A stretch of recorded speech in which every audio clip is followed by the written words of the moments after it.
Capital One versus Chocomucho magaganap na. Capital One, hindi uurungan ang Chocomucho kahit na malakas. Bella Belen versus Ea Laure. Si Rondina at Adorador magkakaalaman. Siyempre bibigyan natin ng preview ang magiging laban nila ngayong February 17, 2026.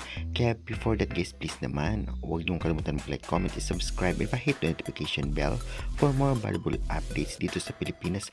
Maraming salamat sa suporta nyo.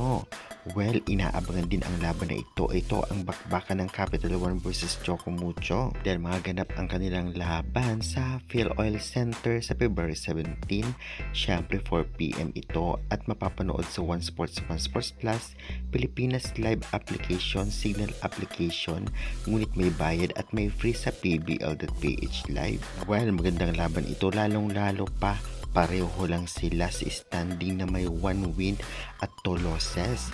Kaya naman syempre magandang bakbakan to, lalong-lalo pa pareho na lumakas ang team na ito ngayon sa kabilang dako sa Chocomucho dahil sa dagdag ni Sisi at Ea Laure. Ngunit dito sa Capital One naman ay hindi magpapahuli dahil si Bella Belen ay may katuwang na si Adorador, nunag na dating Chocomucho at syempre ang ibang malalakas na recruit nila. Kaya magandang laban ang ating matutunghayan, tiyak tayo doon. Gamitin kay Sinunag dahil alam na ang strategy ng Chocomucho, kaya naman syempre kailangan baguhin ito ni Coach Dante.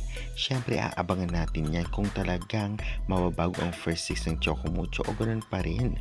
Samantalang aabangan din kung makapaglalaro si Ea Laure dahil alam naman natin na nakaraang laban ay na-injured ito at sana makabalik siya ulit dahil isa siya sa talagang magaling na player ngayon ng Chocomucho. Ganun pa rin consistent itong ngang si Sisi Rondina at syempre andyan din ang makasamahan niya kung sakaling wala si Ea.